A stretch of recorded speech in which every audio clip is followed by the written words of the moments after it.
right, welcome to our series of biology lectures, and today we're going to talk about the science of enzymes. So enzymes are actually very, very important biological molecules in nature because without enzymes, the rate of metabolic reactions would be so slow such that life itself as we know it would not be supported. So let's look at the series of objectives that we're supposed to know in today's lecture. So we have to be able to define the term catalyst.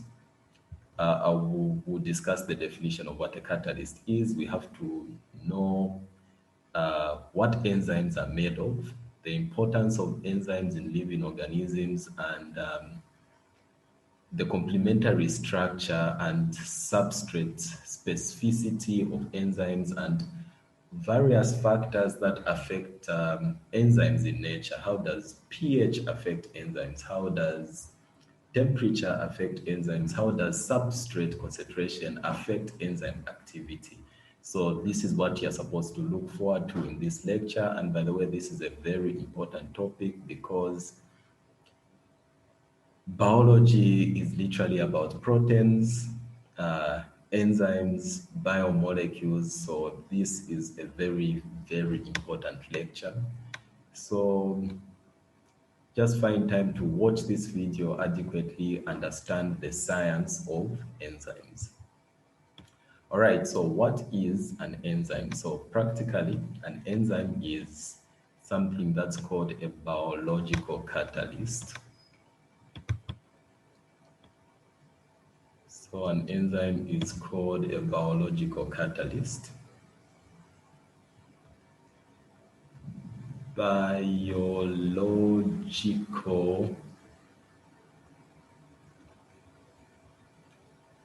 catalyst. So every time we say biological, it's something that is living.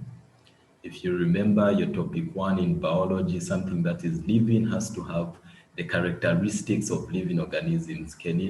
It has to be made up of cells, it has to be able to respire, it has to be either unicellular or multicellular, it has to have a way of nutrition, either getting in food, excreting out waste products. So all those characteristics of living organisms have to apply for something to be called biological. And when we talk about a catalyst, this is something that has to speed up a chemical reaction.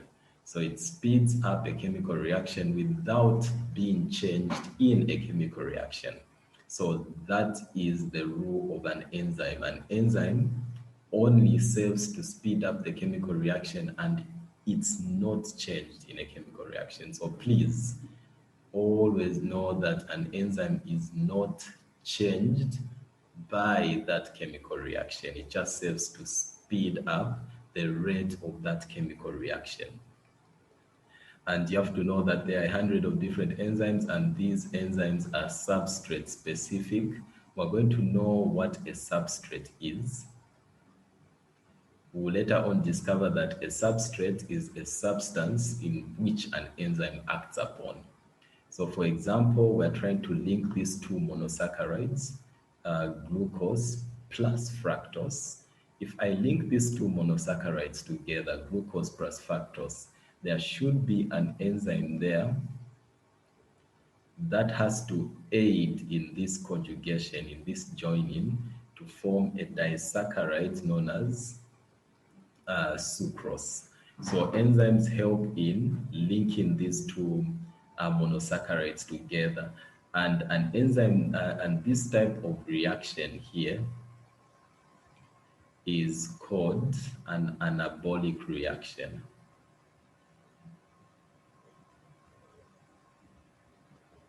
So anabolic reaction meaning you're building up molecules using simple organic or inorganic substances. Then catabolic reaction, it means you're breaking down large molecules into simple, more soluble substances or molecules. So that's an anabolic reaction. So enzymes, they're biological catalysts. They serve to speed up the rate of a chemical reaction They act on a substance known as a substrate, and all enzymes are substrate specific. And by the way, enzymes are proteins in nature. Because they are proteins in nature, it means they are made up of amino acid chains. So proteins are made up of amino acid chains. Due to the fact that they are proteins in nature, it means they will be subject to certain environmental conditions such as temperature, pH, and substrate concentration. All right. So these are some of the properties of enzymes that I listed. Well, I did mention a few of these important functions. For example, I did say that enzymes are biological catalysts. It means they are able to speed up the rate of the chemical reaction. When we say they lower the energy input or the activation energy that's required for a chemical reaction to take place, it means that every chemical reaction follows something known as energetics. Sometimes you can have an endothermic reaction, and sometimes you can have an exothermic reaction, or a catabolic reaction, or an anabolic reaction. So let's say that that's an example of a chemical reaction there. And here we have got our reactants, and here we have got our products. For this chemical reaction to take place here, there's an energy difference here. There's an energy that has to be overcome, known as the activation energy.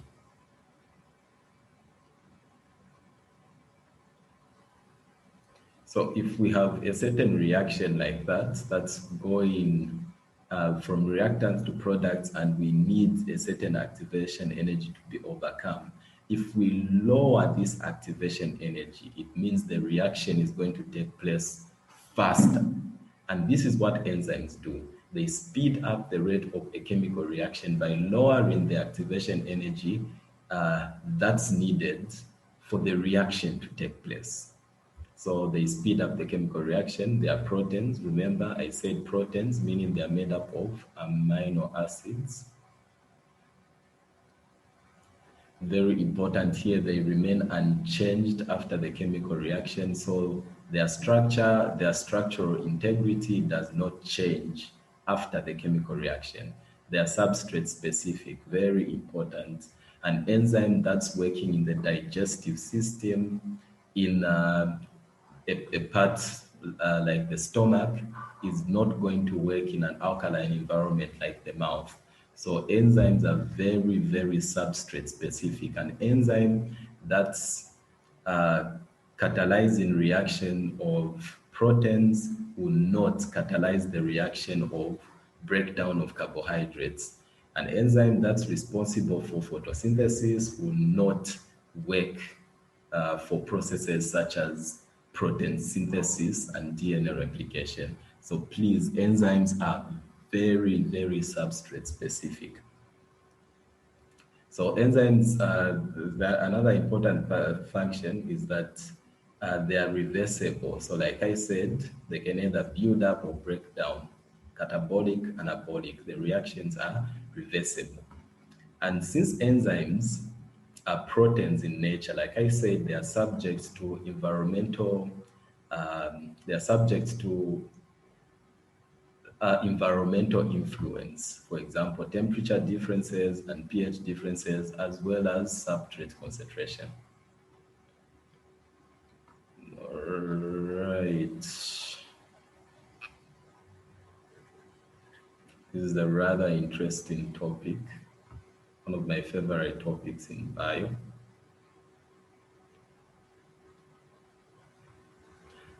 So these are some of the examples of classes of enzymes. We have got oxidoreductase enzymes. We have got transferase enzymes, which transfer functional groups, hydrolases enzymes, isomerase enzyme, lyase enzymes, and ligase enzymes that join functional groups. But the important thing that I want you to know here, because this is IGCSE level and GCE level, what I want you to know here, it's not the classes of enzymes necessarily, because this is slightly A level, but I want you to know that the enzyme name ends with ASE. Where does this come from? It comes from the substrate name. The substrate name. For example, if we have got lipids and we want to know the enzyme that's going to react on lipids, so lipids will be the substrate, meaning the enzyme, we're just going to get the same name lipids, and the enzyme will be lipase. You've seen that, ASE. If we have got an enzyme that breaks down proteins, we'll call that protease enzyme, and so on. So you just get the substrate name and end it with ASE, and that will be the name of the enzyme. But if you get to A-level biology, you're going to discover that there are some enzymes that take part in oxidation reduction reactions. There are enzymes that take part in transfer of functional groups, especially when we talk about organic chemistry.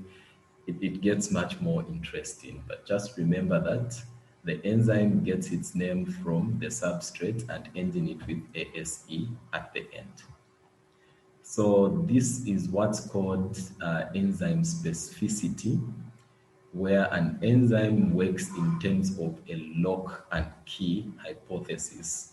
So this is an example of an anabolic reaction where these two substrates are going to be joined together by this enzyme, which is acting like a lock, and the two substrates are acting like a key.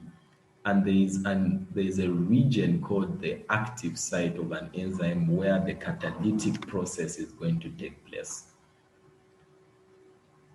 So as you can see, lock and key hypothesis, these two are the two substrates, and they're about to be, the reaction between these two substrates is about to be catalyzed. Maybe they could have been monosaccharides, like glucose and fructose, and want to make a disaccharide like sucrose. So that's the enzyme substrate complex. So active site, then enzyme substrate complex being formed, then the enzyme has to detach, then the product has to be released. So you can see here that the enzyme itself has not been changed after the chemical reaction, and the new compound has been formed. So this is an example of an anabolic reaction taking place using the lock and key hypothesis of enzymes. So we can move on. This is what I was talking about, anabolic and catabolic reactions. So let's take an example of a catabolic reaction. So this is the substrate that the enzyme is going to work on. That right there is the active site of an enzyme. So as usual, every time we're talking about enzymes, we have got enzyme. We have got enzyme,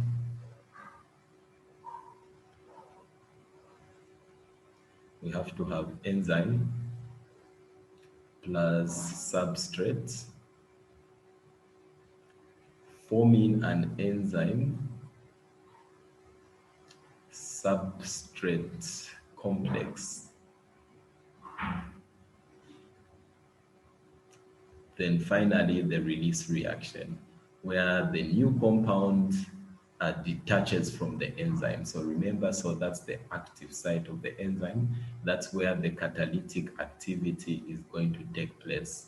I really wish you could see the biochemistry of the enzyme active site and the amino acid residues that are present in this enzyme active site, but that's A-level biology, which is something that you should look out for those people who want to pursue careers in medicine or paramedical sciences like biomedical sciences or pharmacy. Are going to be able to see the science of the active site of this enzyme.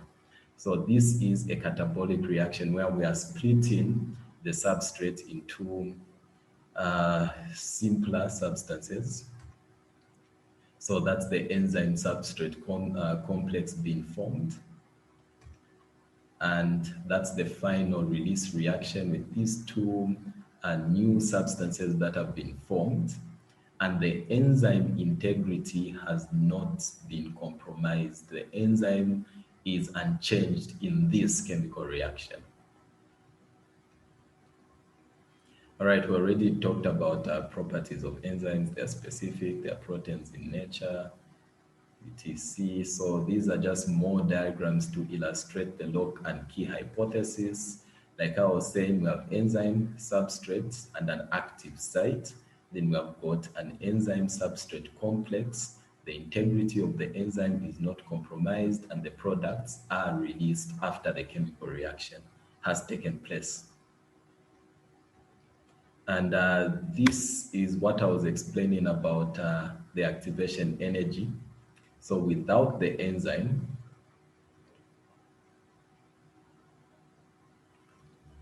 there, without the enzyme, the activation energy was at that level there, and the reaction was taking place like so. However, in the presence of the activation energy, you've seen that this is the free energy change. This is energetics. It's the science of energetics when we're talking about free energy change. But again, that's chemistry and that's A-level biology. But what I want you to know is, you've seen this activation energy. The first reaction is taking place without an enzyme. However, the second reaction there, in the presence of an enzyme, the activation energy has been reduced. So that energy that's needed for the reaction to take place is reduced. So it's easier for the reaction to take place. So here it's with a catalyst. The activation energy has been lowered, so it's faster for us to produce our final product. But without the catalyst, the activation energy there is so high, so the reaction is going to take longer without the catalyst and shorter with the catalyst. So that's how enzymes work, people. So if someone says, all right, enzymes are biological catalysts in nature, but how do they work? You're going to answer them and say, enzymes work by lowering the activation energy that's needed for the reaction to take place. Hope we're together. All right, so, okay. So because enzymes are proteins in nature, I told you that they are affected by temperature, pH, enzyme concentration, as well as substrate concentration. But of course, the more enzymes, the faster the rate of the reaction that's going to take place. Anyway, let's discuss. So because they are biological catalysts, they are going to have something that's known as optimum pH and optimum temperature. So this diagram illustrates the effects of an enzyme on a temperature. Remember, they are proteins, so every protein works well, every reaction works well at a given temperature range, because temperature increases the rate of enzyme activity. So within that line there, that's the ideal temperature for the enzyme to work. And if you look at this curve there, we have a peak performance there. And that peak performance level of the enzyme is known as the optimum temperature. The optimum temperature. Somewhere around 45, 50 degrees Celsius. That's the optimum temperature. Beyond this temperature, the enzyme is going to become denatured. Remember,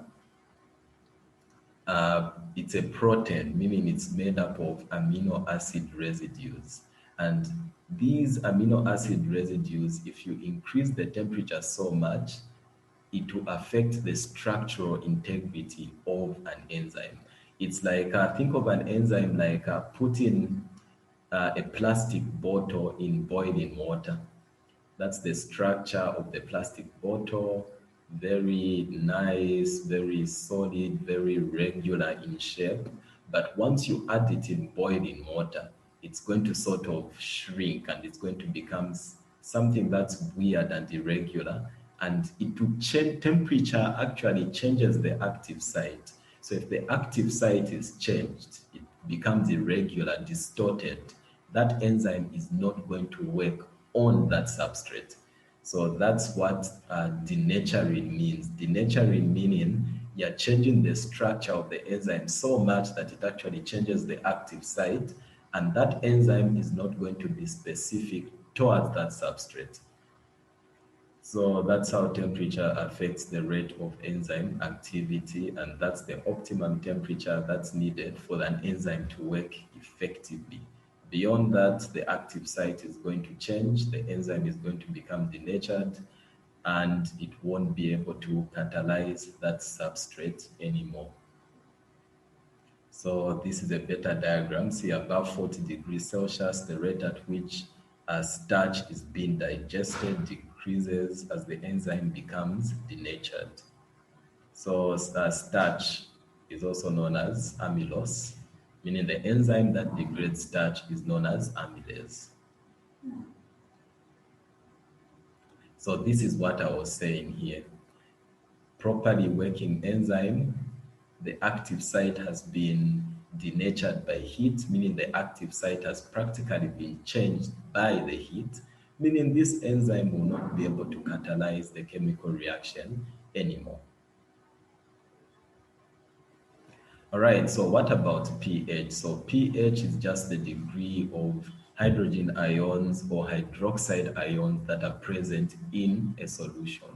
So that's what the definition of pH is.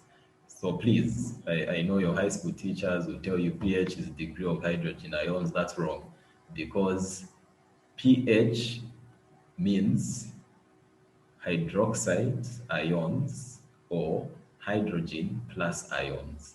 If you increase the number of hydrogen plus ions, you are decreasing the pH. It means the solution is becoming acidic. If you increase the number of hydroxide ions, you are increasing the pH. It means the solution is becoming more alkaline. So remember your pH scale. Your pH scale ranges from 7. That's the neutral part. Then let's say maybe 14, and let's say this is 1, 2, 3, 4, up to 7. So here it's neutral. Neutral meaning hydrogen ions are equivalent to hydroxide ions, almost equivalent. That's the point of equivalence there. But if you increase the pH, it means you are increasing the amount of hydroxide ions. Oh, that's a negative. You're increasing the amount of hydroxide ions. So this part, this solution is going to look more like that. A lot of hydroxide ions compared to hydrogen plus ions. It means the solution is becoming more alkaline. However, if you go less than 7, like 5, 4, 3, 2, 1, the solution is becoming more acidic. It means you're going to have more hydrogen plus ions compared to hydroxide ions. So please, pH is not the amount of hydrogen ions present in a solution. It's the amount of hydrogen ions and hydroxide ions present in a solution subject to a pH scale.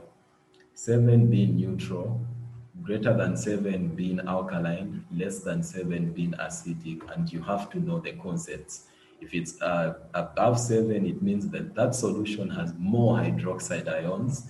If it's less than 7, it means that solution contains more hydrogen plus ions compared to hydroxide ions. Don't say I didn't teach. ironically. All right, so what do you have to know in terms of pH in reference to enzyme activity?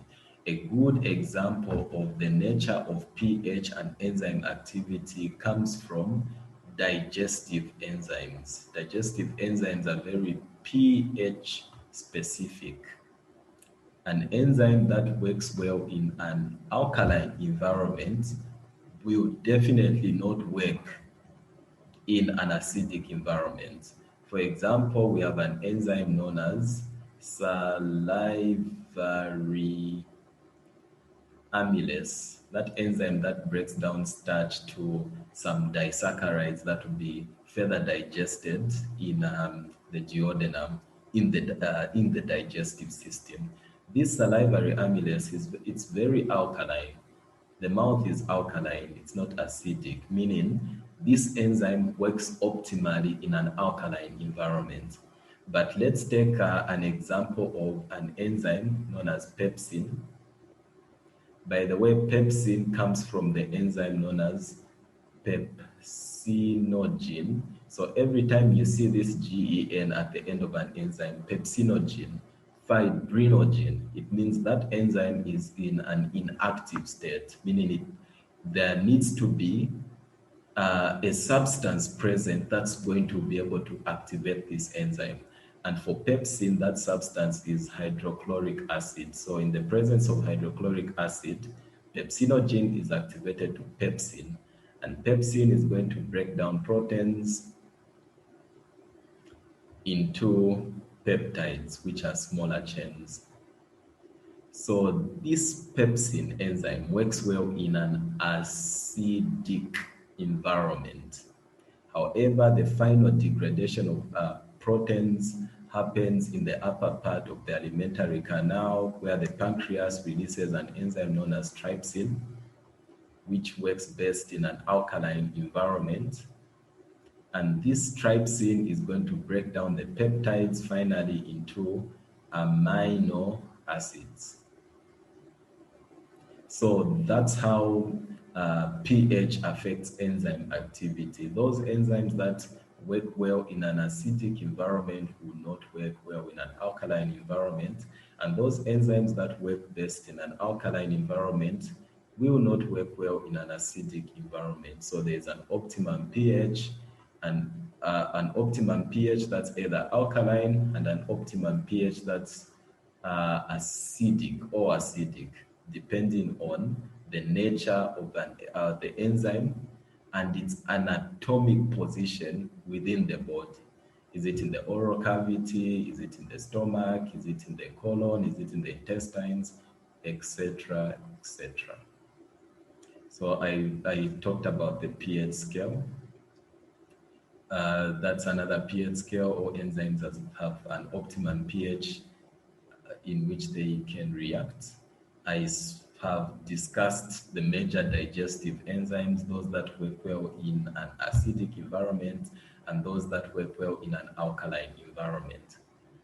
All right, so some of the uses of enzymes include baking, one of my favorite enzymes, yeast, because through anaerobic respiration, it's able to produce ethanol and carbon dioxide, which it's able, then this CO2 will be able to make the dough rise. This byproduct of anaerobic respiration can be used to manufacture ethanol. The enzyme renin is used to make cheese because it's able to coagulate the soluble milk products into this insoluble form that we can call cheese. Here, trypsin digests proteins. I've spoken about trypsin already, that it's able to break down peptides into amino acids that are more soluble and more easily digested foods. All right. All right, so let's just end this lecture with some review questions. So the first question there is telling us, noted, all right.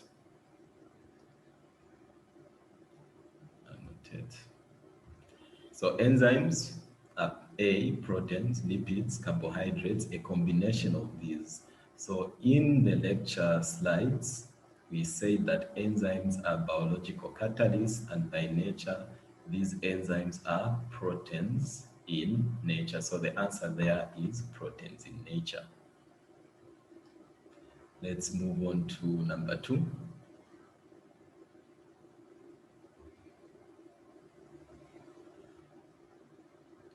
All right. So an enzyme can change a reaction, prevent a reaction, slow down a reaction, speed up a reaction. So we said an enzyme is a biological catalyst. That sole purpose is to not change the reaction, but to catalyze that reaction. So its purpose is to speed up that chemical reaction. I'm rubbing the answers so that you can revise this topic well. If you want the PowerPoint presentation, I will have that uploaded in WordPress very soon. All right, so this question tells us a substrate is a substance which an enzyme acts on, is produced by an enzyme reaction, is a particular kind of enzyme, is any chemical substance in a cell. So we said a substrate, for example, lipids, is the substance in which an enzyme acts on. For example, lipase acts on lipids. So an enzyme acts on. So it's a substance which an enzyme acts on.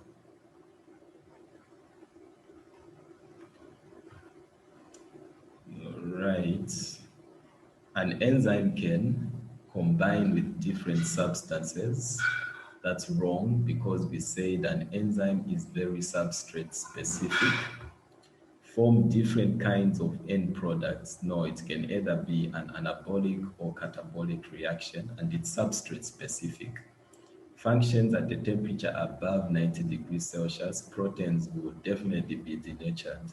Speeds up a chemical reaction in the cytoplasm. So remember, cytoplasm is a medium in which all chemical reactions take place. Chemical reactions are intracellular, so they will need some form of cytoplasm, some form of medium in which they can take part in. So the answer is D, which says speeds up a chemical reaction.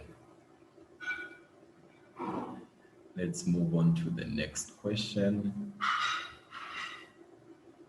The part of an enzyme which combines with the substrate is called the enzyme active site. Remember that diagram? We have an enzyme, the lock and key hypothesis. The enzyme being the lock, then we have got the substrate being the key, and the active site of the enzyme, and will form an enzyme substrate complex. Then we'll have a release reaction releasing the new products that have been formed. After being exposed to high temperature, an enzyme cannot function because its composition has been changed. So remember, when an enzyme has been heated, so that's an enzyme, and notate. So that's a lovely enzyme with an amazing active site, but upon heat above 40 degrees Celsius, this enzyme's active site will be denatured, so it won't be able to catalyze its specific substrate because its composition has been changed. Remember, it's an amino acid. Let's move on to the final question. Oh, that was the final question. All right, so this brings us to the end of this lecture video on enzymes. Please do subscribe to the YouTube channel, share it with your friends. We are trying to produce as much biology, physics, chemistry, and math lecture videos as possible to help you with your education. On this note, I'm going to end the video. and I'll see you in the next class. Bye.